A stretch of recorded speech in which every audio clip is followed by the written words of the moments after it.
Dans un contexte où la vie est chère, l'inflation n'arrête pas de démontrer tous les jours que les familles vivent dans la précarité, il est important que le département et l'État, représentés par Monsieur le Préfet, agissent de façon concertée. C'est pour cela que nous avons signé à nouveau une nouvelle convention pour lutter contre la pauvreté et la précarité. Tout simplement, cela consiste en la mise à disposition au bénéfice des associations d'acteurs de terrain de moyens supplémentaires pour leur permettre de travailler auprès des plus démunis. Je pense par exemple aux associations d'aide alimentaire, aux associations d'insertion professionnelle, aux associations d'accompagnement dans le domaine du logement.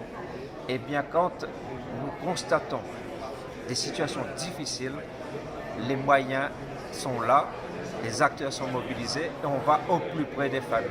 La stratégie de lutte contre la pauvreté et pour l'accès à l'emploi, c'est venu d'une intuition et d'une demande du président de la République en 2018 avec un constat. On fait déjà beaucoup de choses pour lutter contre la pauvreté, mais on le faisait parfois un peu en silo, chacun dans sa ligne de nage, et on le faisait parfois de façon un peu descendante.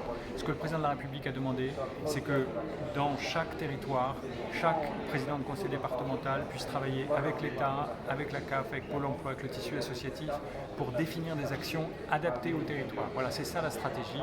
Elle a bénéficié de moyens importants de l'État, c'est 37 millions d'euros qui ont été apportés sur 3 ans. Rien que cette année, c'est 11,5 millions d'euros.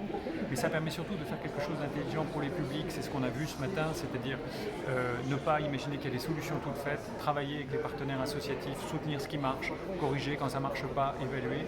Et une dame témoignait du bénéfice de ce genre d'action pour elle. Pour nous, c'est ce qui est le plus motivant, c'est de sentir qu'on fait un travail utile pour les Réunionnaises et les Réunionnais.